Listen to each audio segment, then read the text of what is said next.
All right, everybody, just want to say thank you for downloading this latest podcast. It's our interview with Kane Roberts. Well, I shouldn't say our. Bruce, unfortunately, was not able to be here to interview Kane. He has a real job to work, unfortunately. That's kind of the behind-the-scenes peak, if you will.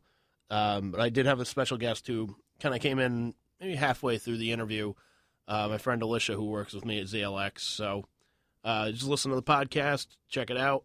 If you like it, rate us on iTunes. You can, just tell us if we're good, if we're bad, whatever.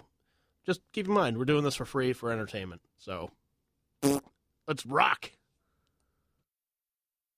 All right, welcome to the newest episode of STS Radio. I'm your host, Andrew Moss. Bruce Gates is not able to be here with me today for this one, but we got a special interview on the phone. We got ourselves Kane Roberts on the line. Everybody remembers him from the last interview we did with him. Such a great guest. Kane, how you doing, brother? I'm doing good.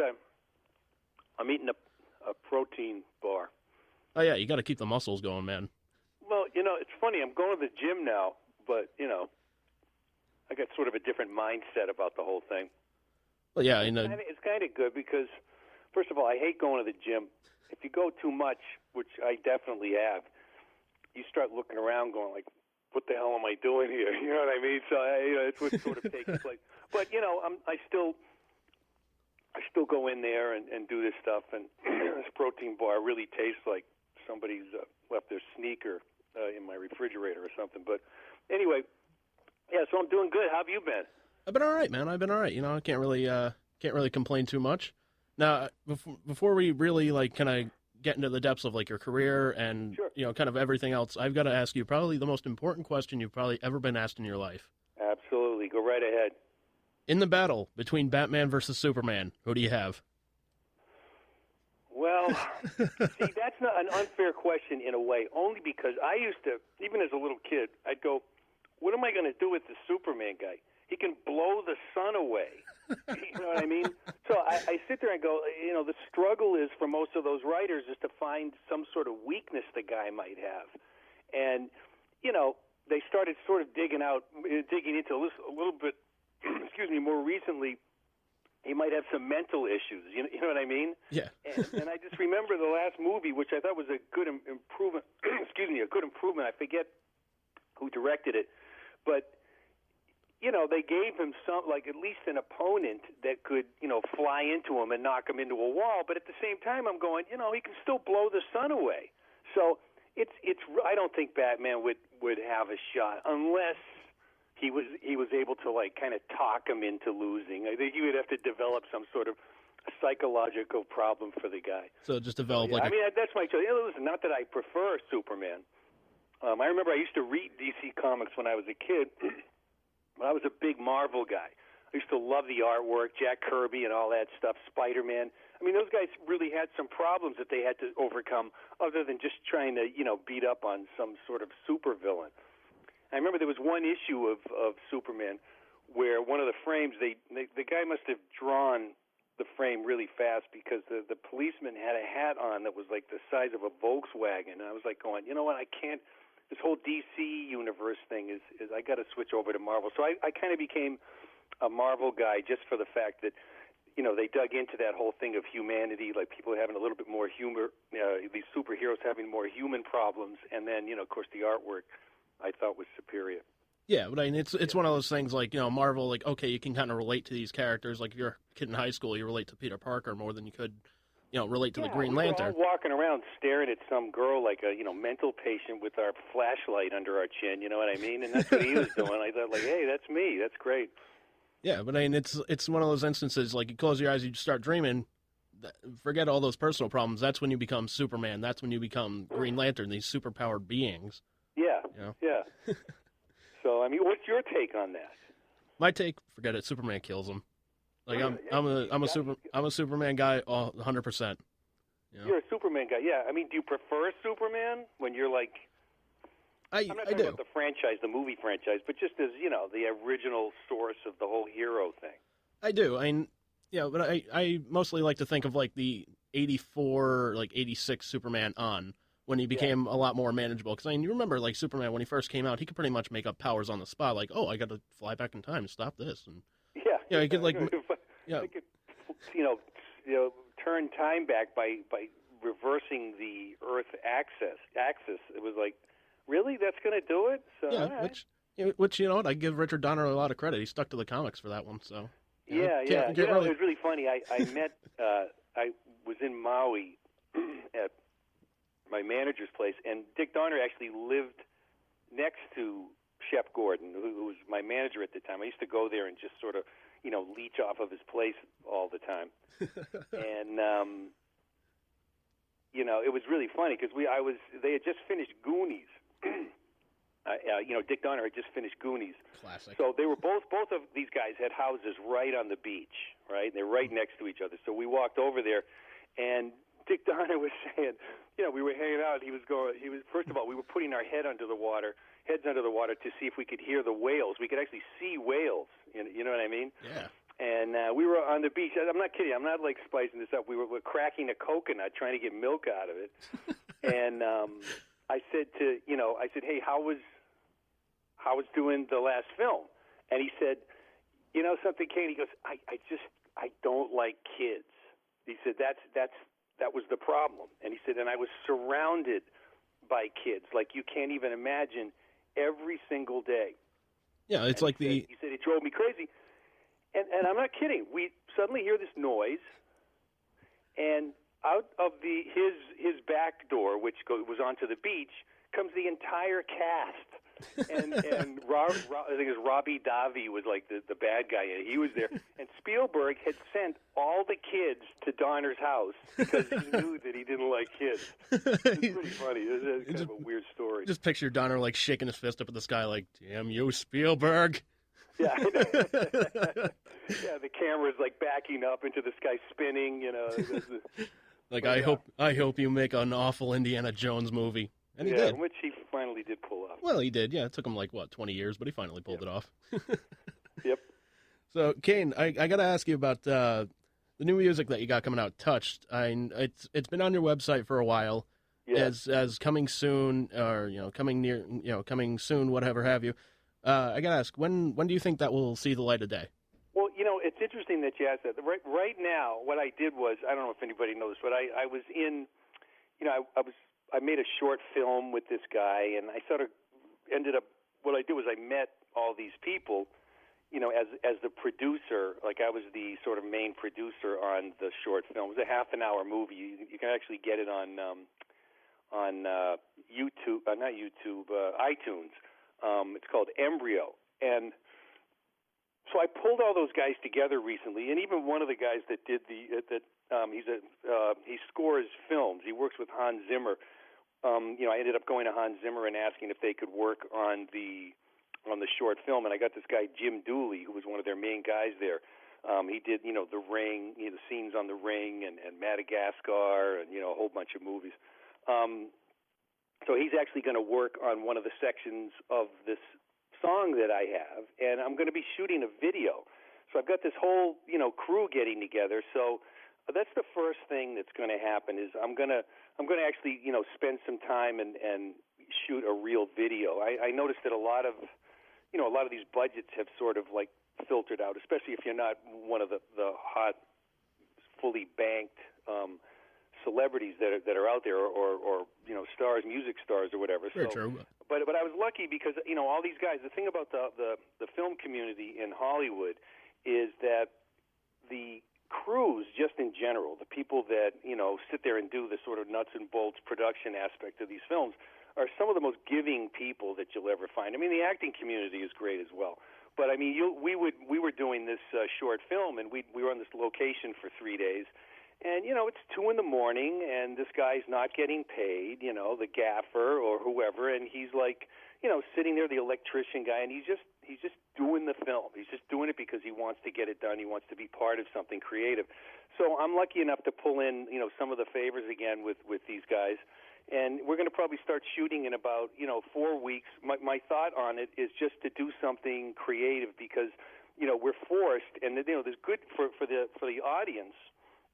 It's good because in some ways we're forced to be more altruistic instead of motivated by trying to get money out of it. I mean, in other words, what I want to do is I just want to use some of the the media that's out there to just, drill in and get my music out there, some more creative move on what kind of, video it's going to be and stuff like that, and just put it out there. So that's going to be the first thing creatively that's going to take place. In terms of a bona fide album or CD, I did do Unsung Radio, which had a blend of all sorts of stuff on it. It didn't have, all the new material that I've actually recorded. So this will be the first step. I've decided rather than just having, like a quote-unquote album or CD come out, it's going to be more YouTube-centric, and, I'm going to spend a lot of time on a lot of the visuals. Like I was about to say, I didn't finish my thought, is a lot of bands, they'll take band footage, and then they'll get stock footage and just sort of,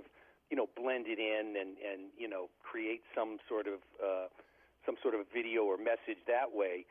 And, unless something sort of accidentally happens, it's really not going to reach enough people. So I've decided to just try to do something a little bit more adventurous, a little bit more demanding. And I honestly have no words for that. I mean, it's a completely different approach for how musicians are doing it now. Like, you just see, like, bands like maybe Motley Crue. They're just like, yeah, we're going to release this one single, and then, whatever else happens. But, yeah, well, they have the live thing going, which is one of the things, I was just talking to Alice about it. Thank God that he's able to play live because the market has changed so much. This isn't a big thought, but technology's come in and just sort of dismantled the status quo. It no longer exists, in terms of the way it was. The status quo, when you said that 20 years ago, is completely different. It's a completely different setup now. And technology has come in and changed so many industries. And a lot of the people that sort of counted on the old model, it's a rough ride for them. They totally get X'd out of whatever the system was. Now, there's a lot of debate as to whether or not the new way of doing things. I mean, you're right in the middle of it. You're right in the middle of it with radio and internet radio and the promotion of music and trying to get enough sponsors in or money in for whatever way. You got to be more creative, and you got to come up with sort of the newer model and keep your eyes open because the trending is constantly changing. And as a musician, you have to do the same thing. Granted, you have to spend 99.9% of the time making yourself a great musician because that's the main shot you have at the world, beating a path to your door. But you have to at least have a sense of how to do things, these days. When I first started, I used to sneak into studios wherever I could. I would get people to, I'd come in at like 2 a.m. I have befriended maybe an assistant engineer, and they would give him a shot to go in and record, some knucklehead, which was me, that was like, begging for studio time or whatever, and, because he wants to learn his craft. So there's that sort of a symbiotic relationship between, the three players there, the studio, the assistant engineer, and the artist. And I would go in and record and do all this stuff. And I remember at one point I was thinking, like, how come I don't have a record deal? And a friend of mine said, dude, nobody's heard it. I mean, I'm playing live and stuff, but I just have I had a pile of tapes, and I wasn't taking that next step, which in those days was going to a publishing company or going to a record company. And, they were just starting to reject what's called unsolicited music. In other words, in order to get my tape, in somebody's office and have them listen to it, you'd have to have a friend of his or some business person say, hey, can you listen to this for me? If you just drop the tape there, they would drop it into the trash. Well, now it's a much more harsh environment for artists. And, and I always think, the entire music scene, the world of it, the core of it, definitely, we artists, we're in there, but the audience, the fans that listen to stuff, it's what they're allowed to hear, how they're allowed to hear it, what their access is, what the variety is. That, to me, is got to be of at least the most important. It's the most important part of the whole process. So I think if you're going to understand what to do as an artist, not that this is some sort of lesson on how to do things, but you really have to understand how the audience gets to hear something, what they're willing to do to hear it.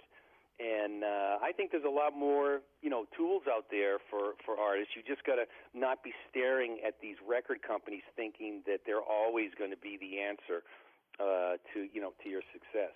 So.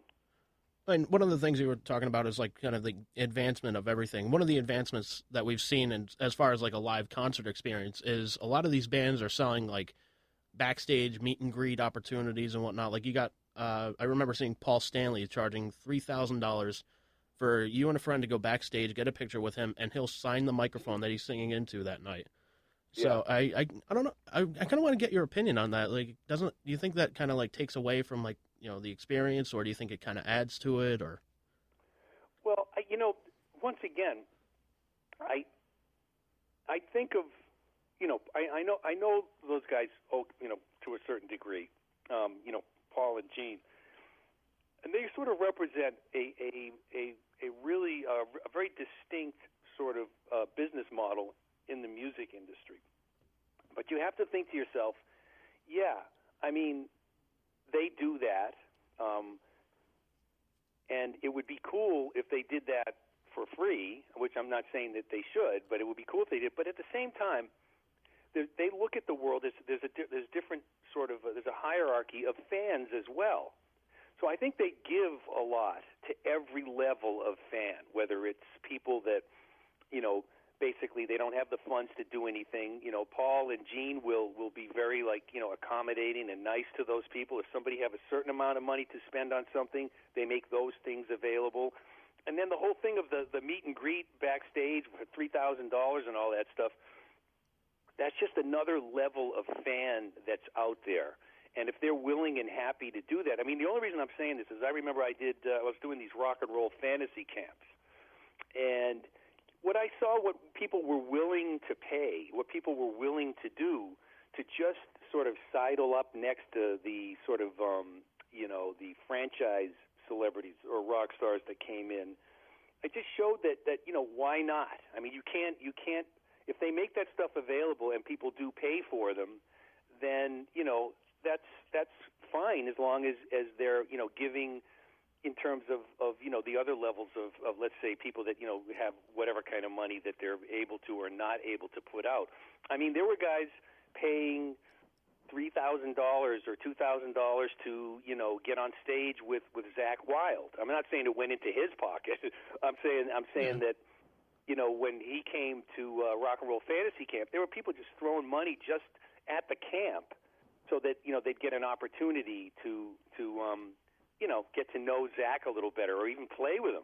And the thing about Zakk is he's the most giving person that you'll ever meet. That guy spent hours hanging out and playing and he just loves doing that. He loves playing music and he loves being with people. And then, people just still want more. You know what I mean? So I know what you're saying. It just seems like, they're just hunting down money, but they've been doing it for a long time, and like I said, if there's people willing to pay for it, why not? As long as the flip side of it gets taken care of as well, which I think they do. Very true. And you're mentioning Zakk Wylde, and working with him in the Rock and Roll Fantasy Camp, I'm sure you've got an entire tome of stories about this guy. Saying, yeah. No, I know him from before as well. And he's one of those people that there's certain people that you meet, you feel like there's a lot of walls that are kind of placed between you, and there's just nothing there. The guy just is really open. He wears his heart on his sleeve, and he would come in. The way the Rock and Roll Fantasy Camps are set up, I don't do them anymore, but the way they were set up was. And I was kind of shocked because the first one that I did, I don't know if I mentioned this in the last interview, but, Kip Winger called me, he was the music director at the time, and he said that somebody sort of, backed out at the last second. So I walk in there the second day, and I'm teaching this room full of executives, kind of like, business moguls, how to play 3 or 4 songs. That's the job of the quote-unquote camp counselor, and that's, I mean, no matter what I want to say, that's what I was. I went from playing in front of 90,000 people to being a camp counselor, which I thought was pretty funny. But yeah, so we were doing that, and then one of the assistants came in. They said, "Okay, Zach's coming in," and I'm going, "What?" And Zach Wilde came in, set up his amp. We had somebody set it up for him, and he played with these guys, and they were like completely flipped out that he was doing that, and then in the midst of it, Zach and I started talking and stuff, and then he started telling a story because they'd seen a video of me, and Zach was pretty big himself. He was lifting, yeah. And he started talking about these jokes about steroids and stuff like that, and we were cracking up, and I was going dude, should you be talking about this? And he said, why not? You know what I mean? So he's just a very honest, open guy, and you get into anything with him, he'll just like spill it all over you. He's a great guy. Yeah, I mean, one of the best stories I had heard about him was he and Chris Jericho were hanging around during Ozfest. And in the backstage area, they have like the whole catering table and whatnot, and apparently you have to pay for that, which is something I learned out of one of their books. They started playing baseball with all the condiments, and then eventually when all the condiments broke, they actually got like a real baseball and started just hitting that around. And in Jericho's book, he's like, there is nothing sadder than being yelled at by Sharon Osbourne, and just, like seeing Zach Wilde, this party berserker, just like looking at his feet going, yes, ma'am, we're sorry, ma'am. And just kind of like shuffling back on the bus. No, but the thing he was saying about steroids too was like he said one of his roadies asked if you could get high from it. And the funny thing was that I'm sure everybody in the room was thinking like, what, and I looked at each other and cracked up. You know what I mean? So just kind of a wild thing. I mean, the guy's just really an amazing guy, amazing guitar player, obviously. So. Oh yeah, and I mean, if you think about it, the whole thing about guitar, like once Eddie Van Halen got on stage and the band walked off and he played that thing on live, nobody has changed that. They do the same exact structure. Every time the lights go down, there's a pin spot on the guitar player. He does the thing where, he starts off with a lot of flash and then goes into some other sort of effects type of thing, and then it ends with a lot of speed or whatever, Yeah. That's Eddie did that once. He did that once, and everybody has done it since. And different guys can climb that mountain better than others. I don't think anybody did it better than Zach. If you listen to some of those things he was doing with Ozzy and what he's doing now as well, he just brings in an entire audience way up into the sky with what he's doing. So, I had a huge respect for his playing. Oh yeah, I went to was it Ozfest 2003, I think it was. Yeah. He's still playing with Ozzy at the time, and in the middle of his solo, I got my ex-brother. Now that's another story for another podcast. Yeah. But I got him calling me up. He's like, "Come on, me and my friends were tired." I'm like, "Just sleep in your chair." He's trying to like get me out of there. I'm like, Zach's in the middle of his solo, man. How can you make me leave during that, man? Well, yeah, there's certain people that just, the whole guitar thing, it either gets you or don't. I mean, I learned a long time ago that, my first record came out and my guitar solos would come on. I'd look at my girlfriend and, she was like asleep. You know what I mean? It's like the guitar solos and when girls like fix their makeup or get on the phone or whatever. So, it's just some people get it and some people don't. You just picture like her waking up from her nap. Except for Nita Strauss, who like totally didn't do that. Yeah. I mean, the new guitar player for Alice Cooper, she didn't fix her makeup. She like stared at the iPod or whatever to make sure she understood what was going on with the guitar. She's a really great guitar player. Oh yeah. And one of the things that came out recently that kind of had you in the tail end of it was the recent Alice Cooper documentary, Super Duper Alice Cooper. Yeah. And saw the pictures of you at the premiere with Alice and with everybody. What did you think of the film?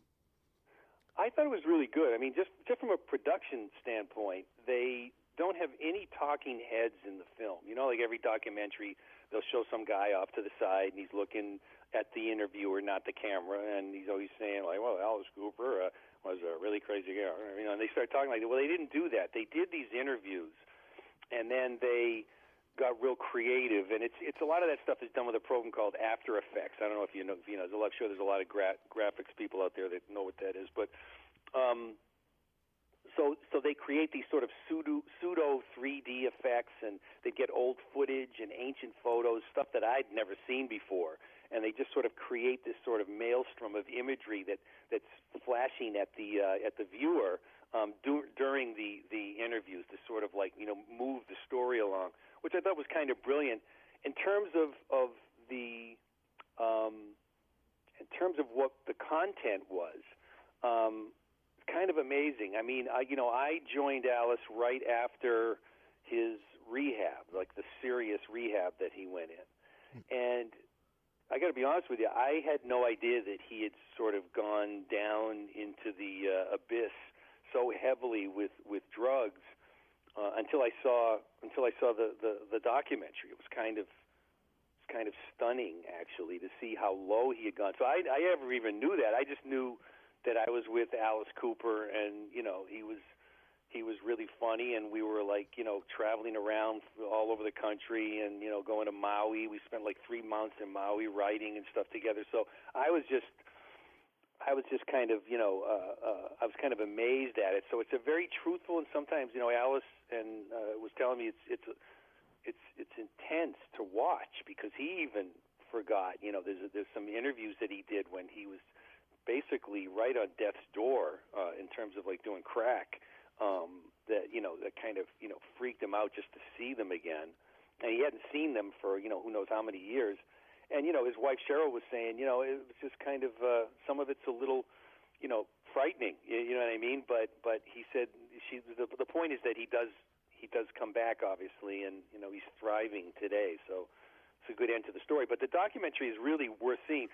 I'm in it for like 3 or 4 seconds at the end, shooting my gun guitar, and the director, because I did an interview with it, and I guess it's on the extras DVD, but the director said that my whole interview and section was in the film until like the last 3 or 4 days, and so I said, that's fine, and and then I got in my car and I said, I'm going to have to kill that director. Because that would have just been so cool. But it was nice to see myself in the film anyway, even though it was brief. Just like, I'm going to take a page out of Spielberg's book and just send a bunch of kids to his house. Yeah. I should have sent a couple of some monkeys or something to his house. He's just knock, knock, knock. Hey, opens up the door. It's the Goonies at his door. Maybe, yeah, but it's the Goonies now. Yeah. Probably really be a frightening thing. Exactly. That would be terrifying. Yeah. So, I mean, during the last interview that we had, you kind of described your relationship with Alice, like almost brotherly in a way. And yeah. I got to ask you, like, when Alice, I don't know how it came about that you had to leave Alice's group, or if you chose to leave it, or what the deal was. But I mean, can you give us a little backstory about that? Well, yeah. I mean, I had done 2 tours with Alice. I was in no way tired of playing with Alice Cooper.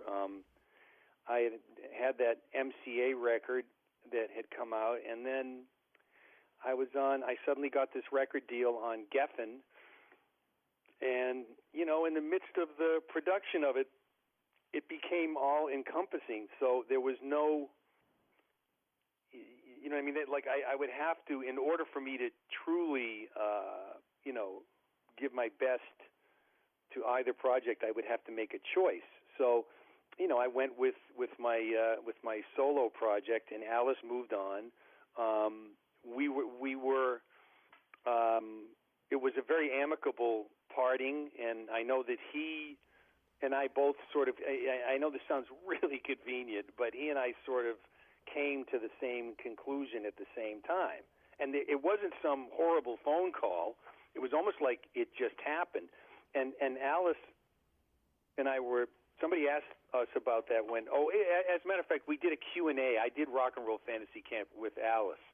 I got him in there, and he told the story to everybody of like the day that it was kind of like official, because he was staying at my house in Woodland Hills, California. So I was asleep, and there was a knock on the door, the door opens, and I look at him, and he purposely stood there with 2 suitcases in his hand, and he went, "I'm leaving you." It was like we were getting divorced or something. You just hear the violins in your head, like, and that was it. And then I ended up playing on that next record, and what was it?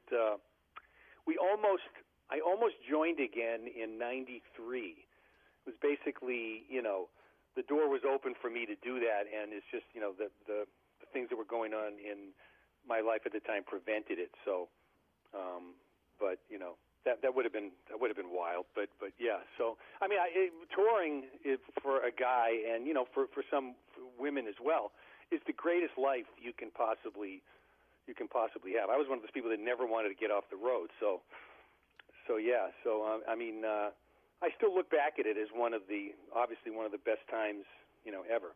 So.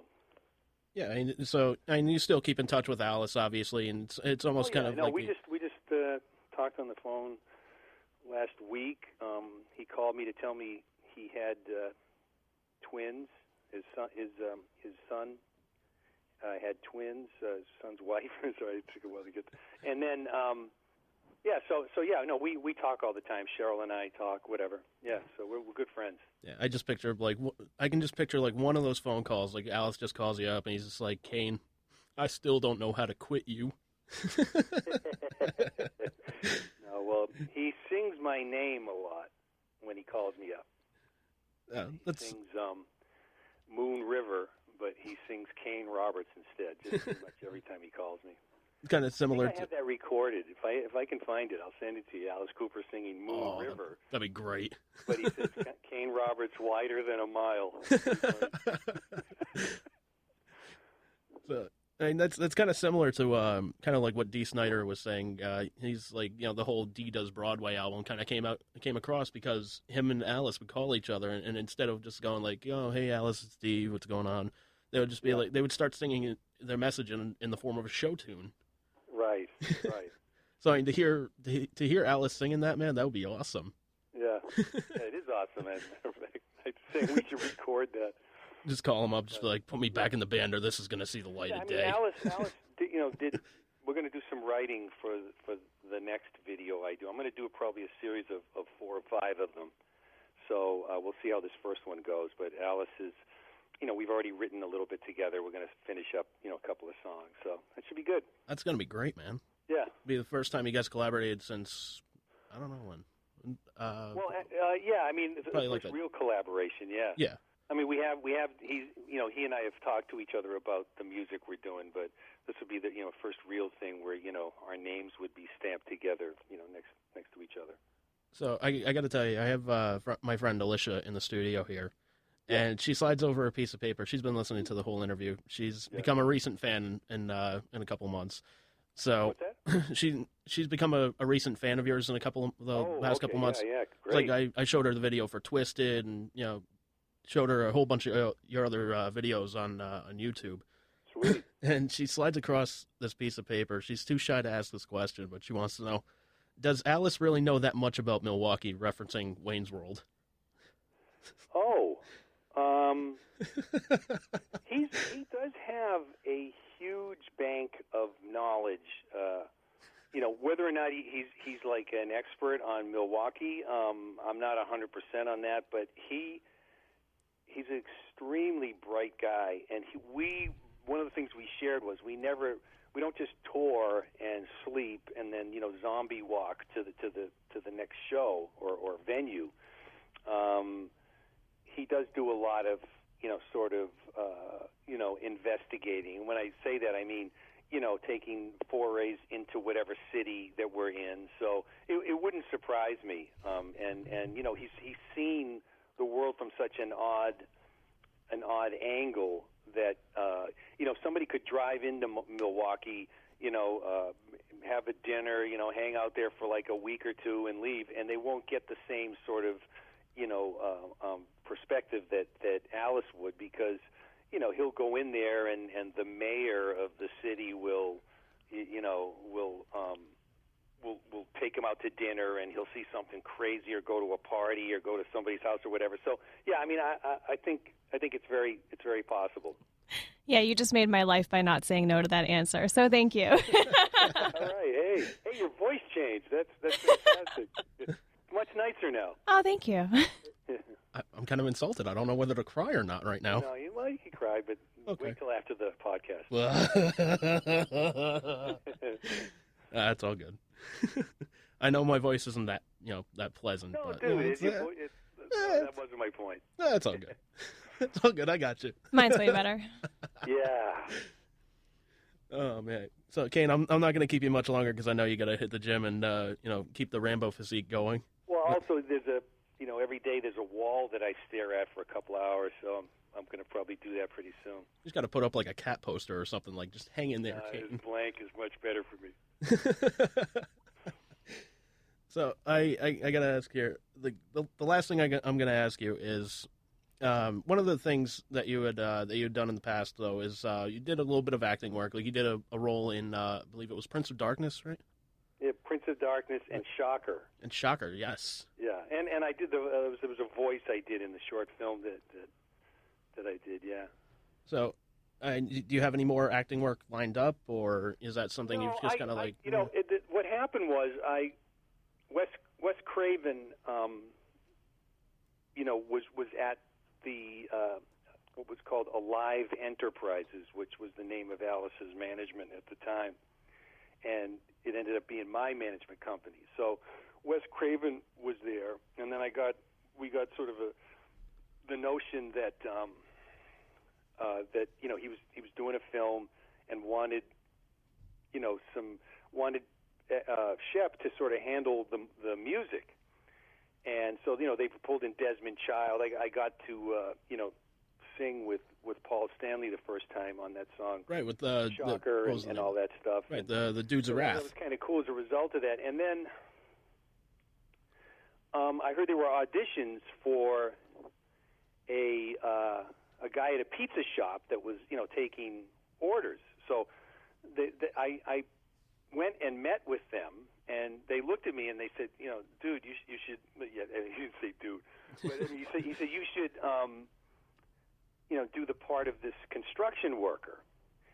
And the lead singer of In Excess actually was the other guy that was up for that role, believe it or not. And so I had like 2 or 3 callbacks, and I ended up getting the role. So I did that, and it was excuse me, it was a tremendous amount of fun. And then of course I did a very brief zombie. You can't even see me in it, but it was the coolest thing was I got John Carpenter to kind of direct me. He was like he was helping me be a zombie, which was pretty funny. I mean, how hard would that be? You got to kind of walk like and I couldn't even do that, which shows you it was funny. But so yeah, I did that, and then I started going on auditions, and for Terminator 2, I actually made it to like the 3rd callback, and they put me on film for the director for the role of the evil Terminator that came back. And, really? And ended up fighting against Arnold Schwarzenegger, which I thought was pretty good. I think Patrick. Robert Patrick. Yeah. Yeah. he got it, and so the point is that and then I went out for a couple of other auditions, and I was close to being on certain TV shows and stuff, and then I just said, what, it just requires a complete commitment to any sort of artistic endeavor. Really, there are people that are born to do it, and there's people that spend 24 hours a day trying to get their craft together. So I sort of stared at the guitar and said, that's more of what I do. So I ended up kind of stopping. Yeah. All right, and actually, one last question before I let you go, because there's one of the things that I wanted to ask you the last time. Didn't really have the time to do it, but if one of the things you ended up doing, you kind of left music for a little bit after the second album, and you were doing like graphic design, you were doing video game programming, and then you come out with a band, Phoenix Down, based off of the item that brings you back to life in the Final Fantasy series. Which video game is your favorite? And did you work on any video games that we might be aware of? Well, as far as the games that you worked on, no. I mean, I did one game for this company called Vivid, and they were actually a porno company, Vivid Video, at the time, and they were kind of a huge porn company, and they wanted to do a CD-ROM video game, which shows you how many years ago it was. Hold on one second. So what happened was, I went there and started working on that. I'll never forget the first day I went in there. They had VHS at the time. Wow. So the owner of the place figured, what do they really have to offer anybody, So he took me around back to the warehouse and just started, saying, there were like thousands and thousands of porn videos, and he was telling me we send out, 50,000 videos a day or whatever the number was, an incredible business that the guy had. And he started giving me videos. So, when I left, I had a pile of like 50 videos I'm walking, holding on to them. And I'm walking by some of these porn stars.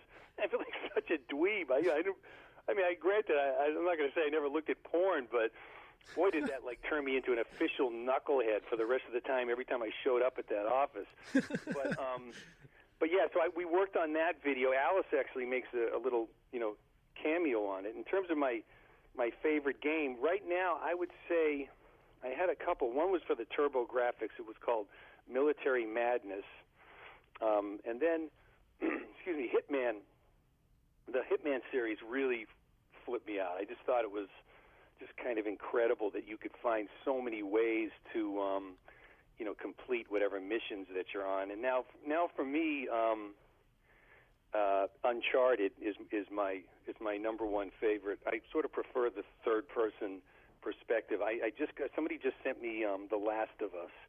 So I don't have a hell of a lot of time to play video games anymore. But yeah, I'm going to crack that one open because everybody said that's going to completely blow me away. But Uncharted right now is probably my favorite. Tomb Raider, of course. When it first came out was just an entire earth-shattering experience for me. But yeah, Uncharted. Well, judging with the amount of pornos you were telling me, and Lara Croft, yeah, kind of. Well, I know. Something's going to be shattering, sir. Linkage there. Yeah, something's going to be shattering, sir. Yeah, and that many videos. I did watch them all, and I've never really recovered from it. So. Kane, it's been great talking to you, man. For any information on Kane Roberts, go to his website, KaneRoberts.com. You can check him out on Twitter at Kane_Roberts. And Kane, is there anything else you want to plug, man? Yeah, come on. Definitely join the community on Facebook. I do go on there all the time, and I love talking to everybody. And speaking of that, that many videos that I watch, I'm thinking maybe I'll, if I do another CD, the album cover will be me with my pants around the ankles in my kitchen. So it'll be like kind of an homage to that moment. Yeah, just but anyway, you. Yeah, well, listen, it was great talking to you, man. It's great talking to you, man. And before I let you go, I got to say to you, congratulations to your LA Kings on winning the Stanley Cup for the second time in 2 years. Yeah, baby. Bunch of bastards. I tell you, man, I'm still a little sore from that 2012 Stanley Cup against the Devils, man. I'm still sore about that. Yeah. And I owe that to Fred Curry from Cinderella, that son of a bitch.